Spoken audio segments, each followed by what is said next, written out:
Guys ഇന്നൊരു back to school വ്ലോഗാണ് കേട്ടോ. കുറച്ച് ദിവസമായി വീഡിയോ ഒക്കെ എടുത്തു വെച്ചിട്ട് പക്ഷെ ഇന്നാണ് പോസ്റ്റ് ആക്കാൻ സമയം കിട്ടുന്നത്. എന്തായാലും കാര്യത്തിലോട്ട് കിടക്കാം. എനിക്ക് വേണ്ടിയിട്ടല്ല, എൻ്റെ അനിയന് സാധനം വാങ്ങിക്കാനാണ് പോകുന്നത്. കോലഞ്ചേരിയിലുള്ള വിശാലിലേട്ടാട്ടോ ഞങ്ങൾ പോയേ. ഈ കട ഓപ്പൺ ആക്കിയ പിന്നെ ഫസ്റ്റ് ടൈമാണ് എന്തെങ്കിലും വാങ്ങിക്കാൻ വേണ്ടിയിട്ട് അങ്ങോട്ട് പോണേ. കയറി ചെല്ലുമ്പോൾ തന്നെ ഡ്രസ്സിൻ്റെ സെക്ഷൻ ആയിരുന്നു കേട്ടോ. എനിക്കാണെങ്കിൽ എല്ലാം ഇഷ്ടപ്പെട്ടു, നല്ല കളക്ഷൻ ഉണ്ടായിരുന്നു. ഇതൊക്കെ കണ്ടപ്പോൾ എനിക്ക് കട മൊത്തത്തിൽ വാങ്ങിക്കാനാണെന്ന് തോന്നിയേ. അവനാണെങ്കിൽ ആദ്യം കുപ്പി എടുക്കാനാണ് പോയെ. എല്ലാ കുപ്പിയും പോയി പൊക്കി നോക്കും, എന്നിട്ട് അതുപോലെ തന്നെ അതവിടെ വെച്ചിട്ട് പോരും. എന്തോ അവൻ്റെ മൈൻഡിലുണ്ടായിരുന്ന കുപ്പി അവിടെ ഇല്ലായിരുന്നു തോന്നുന്നു. അതിൻ്റെ അടുത്ത് തന്നെയായിരുന്നു പാവകളുടെ സെക്ഷൻ. അത് കണ്ടപ്പോഴത്തേനും അവൻ്റെ മനസ്സിൽ പോക്കി അങ്ങോട്ട് ഉണർന്നു. പിന്നെ അവൻ അതിൻ്റെ അടുത്തായിട്ടാണ് പോയത്. അത് കഴിഞ്ഞിട്ട് ഞങ്ങൾ ഷൂ നോക്കാനാണ് പോയത്. അതും ആദ്യത്തെ പോലെ തന്നെ നോക്കി അതുപോലെ തന്നെ അവിടെ വെച്ചു. ഇവനിങ്ങനെ എടുത്ത് നോക്കുമ്പോൾ എന്ത് സുഖം കിട്ടുന്നതെന്ന് എനിക്ക് മനസ്സിലാവുന്നില്ല. എന്തായാലും ഞങ്ങൾ അവിടുന്ന് ഷൂ ഒന്നും എടുത്തില്ല, അടുത്ത സ്ഥലത്തേട്ട് പോയി.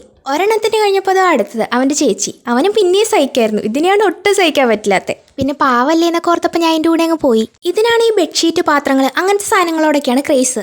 ചിറ്റേനോട് ഒരു കപ്പ് വാങ്ങി തരുമെന്ന് പുള്ളിക്കാരത്തി ചോദിച്ചു. ചിറ്റയാണെങ്കിൽ ഓൺ ദ സ്പോട്ടിൽ തന്നെ ആട്ടിവിട്ടു. പിന്നെ പുള്ളിക്കാരത്തൊന്നും പറയാൻ പോയില്ല, കപ്പ് വേണ്ടാന്ന് തോന്നുന്നു. അങ്ങനെ നീണ്ട നേരത്തെ തെണ്ടലിന് ശേഷം ഞങ്ങൾ അവന് ഡ്രസ്സ് എടുക്കാൻ പോയി. അവനാണ് ഈ ട്രയൽ റൂമിൽ കയറുന്നു ഇറങ്ങുന്നു അങ്ങനെയായിരുന്നു. സ്വന്തം വീട്ടിൽ മുറിയിട്ട് കയറുന്ന പോലെയാണ് അവൻ കയറി പോണത്. ഡ്രസ്സൊക്കെ എടുത്ത് കഴിഞ്ഞിട്ട് ഞങ്ങൾ ബാഗ് നോക്കാനാണ് പോയേ. പക്ഷേ അവിടെ ഗേൾസിന് പറ്റുന്ന ടൈപ്പ് ബാഗ് മാത്രമേ ഉണ്ടായിരുന്നുള്ളൂ. അതുകൊണ്ട് ബാഗ് മാത്രം ഞങ്ങൾ സെപ്പറേറ്റ് വേറെ കടയിൽ നിന്നാണ് വാങ്ങി.